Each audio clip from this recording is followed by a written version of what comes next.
You recognized his face from 50 westerns, the person who always came through for everyone, but Randolph Scott's personal life made people in Hollywood look twice.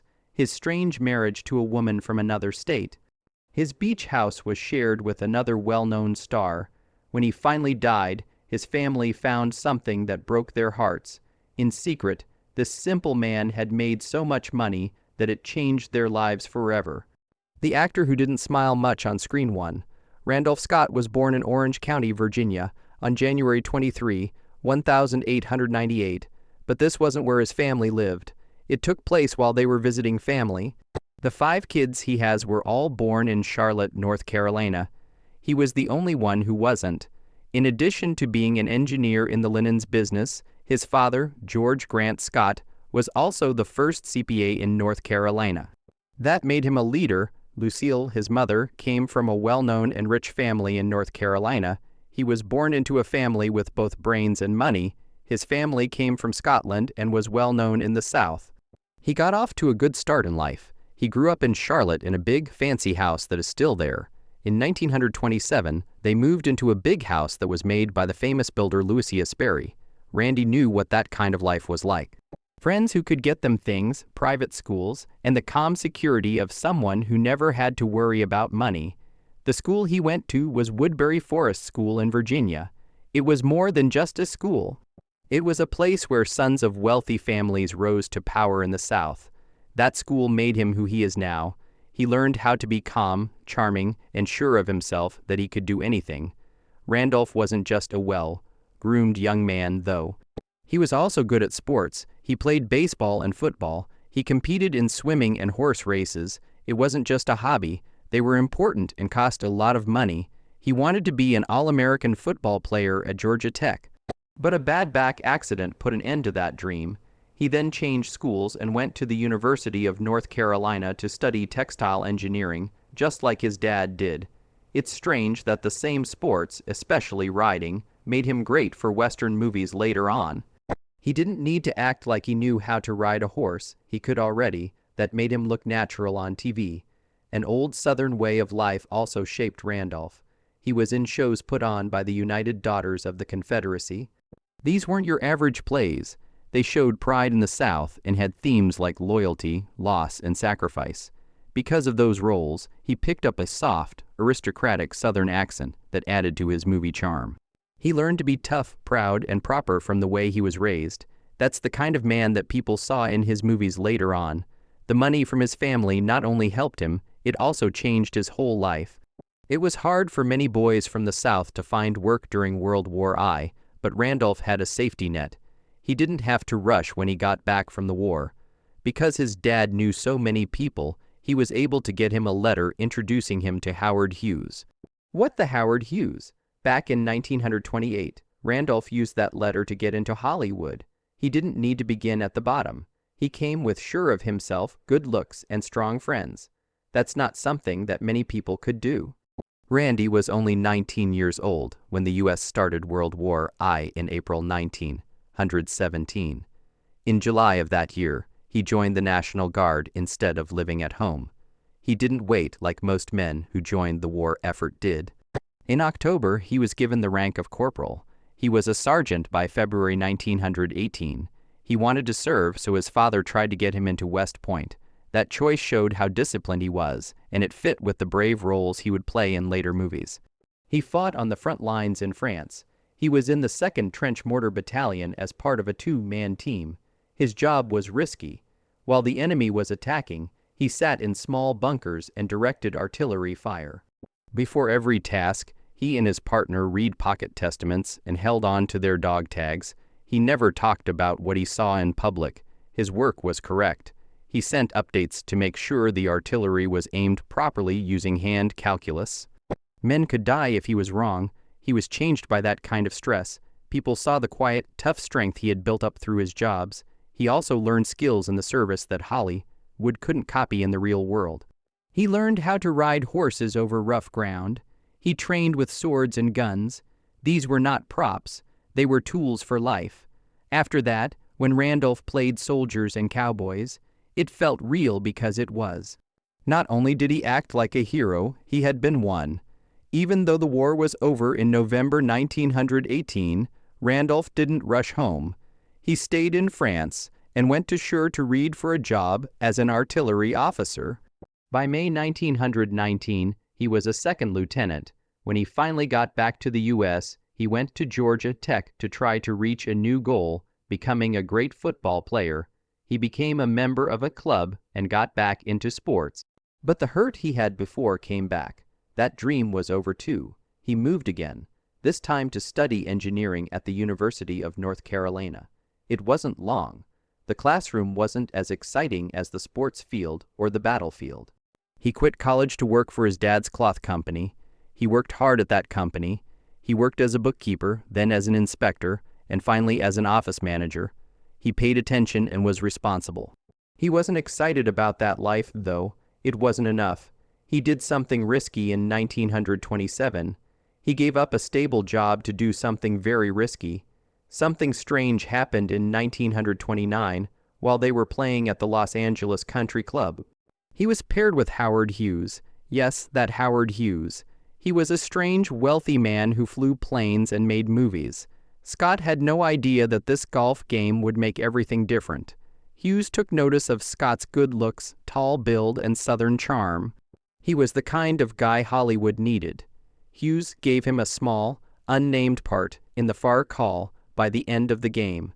It was only a small part in a movie, but it was something.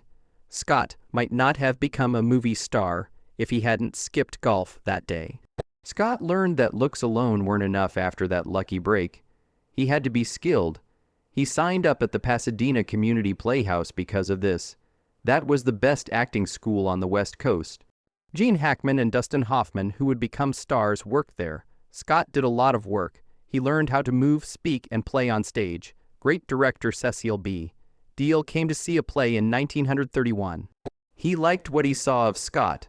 That person heard him and said, "That young man has something Hollywood can't teach." That comment made things easier for Scott. He was no longer just a lucky player. He was turning into a real actress. Something strange happened behind the scenes of the Western movie, The Virginia, that same year. A Virginia accent was hard for Gary Cooper, the star. A real Virginian would be the best person to teach him. Scott stepped in to show Cooper how to play. His role wasn't the main one. No one even gave him credit, but he made Cooper sound more real, and reviewers took notice. Cooper became a bigger star because of that movie, while Scott stayed in the background. Still, it helped the two men become friends for life and showed how kind and professional Scott really was. Things got better in 1932. Scott made a deal with Paramount Pictures. Back then, that meant a lot. Hot Saturday was his first big movie. He worked with Nancy Carroll and a young Cary Grant in it. The movie caused a stir with its brave plot, but behind the scenes, something else took place. Scott and Grant became good friends. They even shared a beach house in Malibu for more than 10 years. There was talk, speculation, and magazine articles about them. But the truth was easy to see. It was a strong link that would last. In Hollywood, it's rare. During this time, Scott's responsibilities kept growing. He wasn't just there anymore. Of course, his southern charm and good looks helped. He was 6 feet 2 inches tall and had a cool, sure air that people liked. He was getting bigger parts by 1934. He played loyal friends and love rivals a lot of the time, but he always brought something new to the screen. On paper, Randolph Scott's first marriage looked great. On March 23, 1936, he married Marion DuPont Somerville. The founder of the DuPont chemical empire was her grandfather, so she was very rich. He was 38 years old. She was 41 years old. If you liked horse races, she was a queen. And he was going up quickly in Hollywood. The news didn't even talk about their wedding until months after it happened.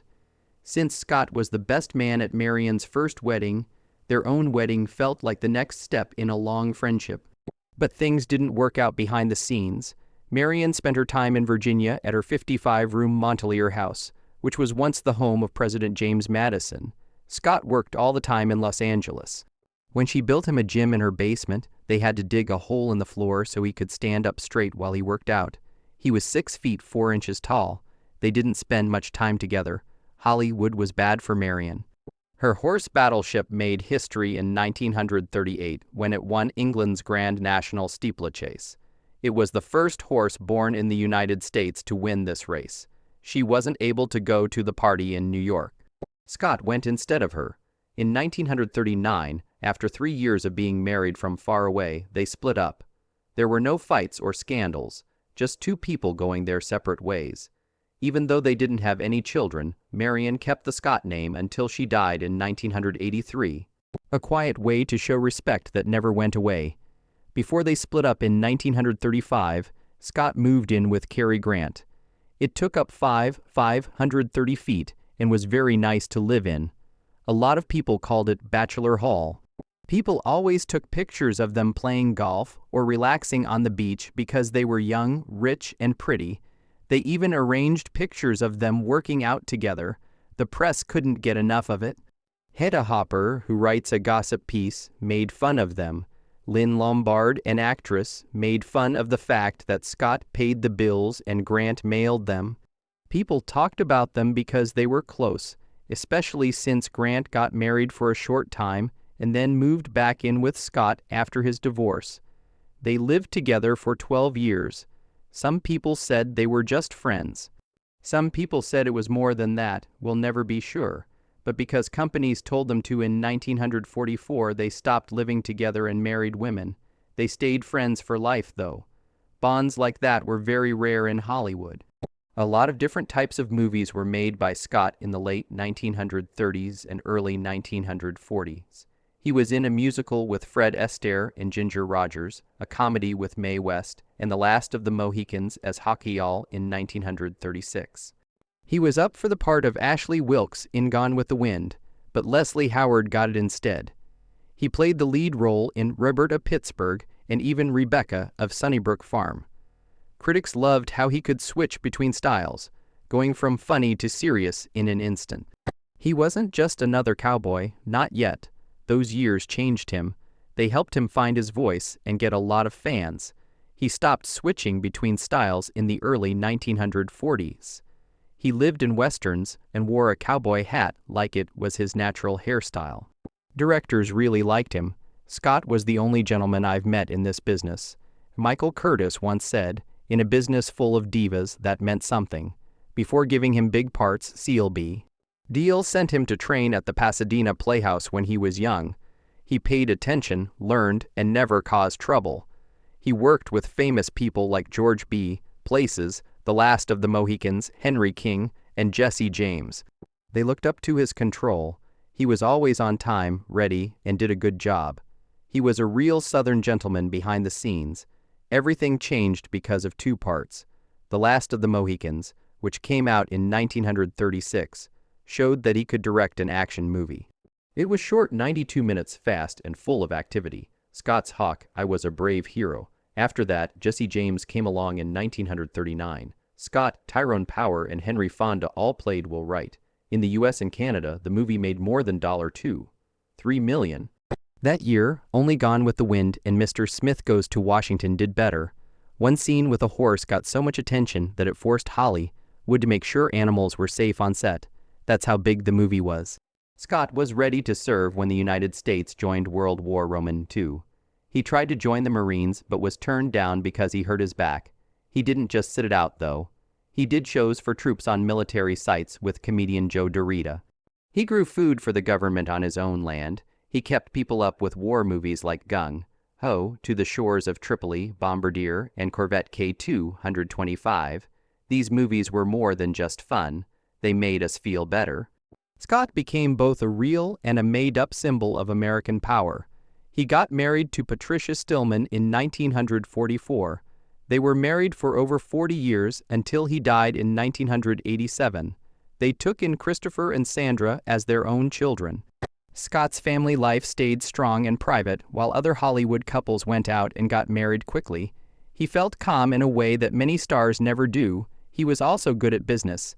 He teamed up with director Harry Joe Brown in the late 1940s to start well-known productions. The name was a mix of their names, Randolph and Brown. Most artists back then didn't have any power. For Renee, Scott chose his own projects, mostly westerns, while for Renee, The studios made all the decisions. He was able to be more artistic and got paid more. This move changed his last few years in movies. The movie Bad Man's Territory came out in 1946. Scott played Mark Rowley, a police officer who deals with bad guys like Jesse James and the Dalton Gang. $557,000 was made from the movie. That was a lot of money. People really liked it. It led to 2 more movies, and Scott was always a big draw at the movies. Randolph Scott didn't become famous in Hollywood all of a sudden. Something amazing did happen, though, between 1950 and 1953. He made it into the top 10 of America's favorite male stars and stayed there for 4 years in a row. Any star would rarely do that, but it was especially rare for someone who made westerns, which didn't usually do well at the box office. Scott was already in his 50s, which made it even stranger that his movies did well. A lot of it. He was making $100,000 a movie by 1950. Today, about $3 million. Families from all over the country, from towns to the country, stood in line to see his strong, quiet style of justice. His fans ranged from kids with big eyes to tough farmers and everyone in between. He turned into more than a star. He became a sign, but that rise wasn't just about the number of people. It was about how he told stories and the stories he told. He played the tough cop bat Master Sonson on the 1947 show Trail Street. Master Sonson was sent to a wild Kansas town to clean it up. There was more to the story than just action. In just 3 months, it brought in $360,000 in profits. Back in that same year, Scott was a broken man in gunfighters. He was trying to leave his violent past behind after killing his best friend. He was in real, quiet, and strong pain. In 1949, he went even further with The Walking Hills, a dirty, dusty treasure hunt in the desert. That movie had elements of both Western grit and film noir mystery. In the middle of it all, Scott stood tall. He was cool, steady, and very human. His look changed as his parts got bigger. Scott's face had changed by the late 1940s. Because it was shot outside in the wind and sun, it was tougher and clearer. He didn't try to hide his age, though. He leaned into it. He felt more real because of his rough skin and cold eyes. You thought this man had seen some pretty bad things. Even when he wasn't talking, his face told stories. That war. That look made people think of old stories like William S. Hart, which made Scott stand out even more. He didn't need big scenes or lines that stood out. He had the power to make a whole scene heavy with just one look. After that, the most important part of his work began. They worked together on 7 westerns from 1956 to 1960. It wasn't a big-budget blockbuster. They were thin, tight, and full of meaning. Each one showed a different side of the Western hero, like his pain, his doubts, or how lonely he felt. It is now known as the Renaissance Cycle. It includes the movies 7 Men from Now, The Tall T, Decision at Sundown, Buchanan Rides Alone, Westbound, Ride Lonesome, and Comanche Station. They got rid of the tired tropes and showed the Western for what it was, a dangerous, lonely place where doing the right thing cost a lot. In 7 Men from Now, Scott played a man who felt guilty all the time. Someone had killed his wife in a theft.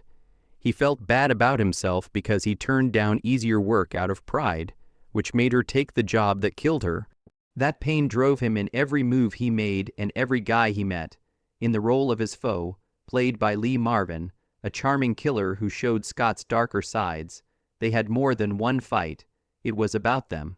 The movie did not end with a win. At the end, there was still a man carrying his load, knowing that getting even couldn't bring peace. The tall T got even deeper after a year. In one scene, Pat Brennan, played by Scott, tried to trade candy with a bull. That one moment said it all, in a way. He wasn't a bad guy, he liked to think. A man who picked wisdom and patience over raw strength. The story put him in a dangerous position with killers and a woman who wasn't guilty.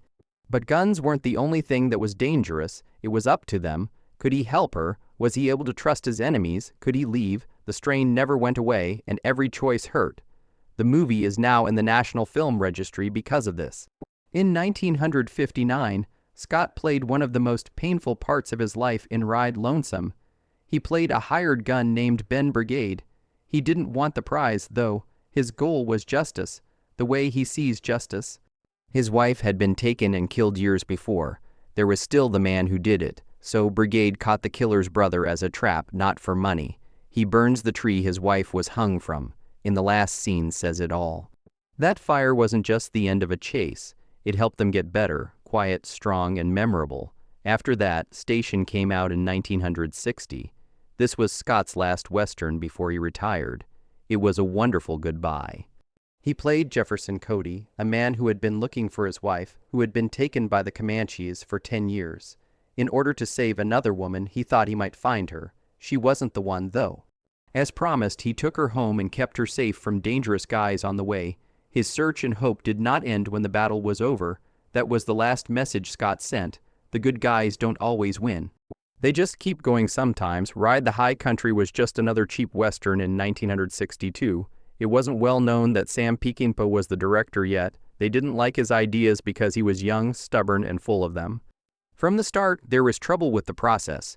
MGM had planned to film in Mammoth Lakes, but the weather wouldn't let them. Because of this, the company told everyone to move hundreds of miles away to Los Angeles' Bronson Canyon. That change was a bad idea. Peckinpah was mad about the choice, so he made sure the cast and crew stayed drunk on the 6-hour bus ride back to LA. Things got worse after that.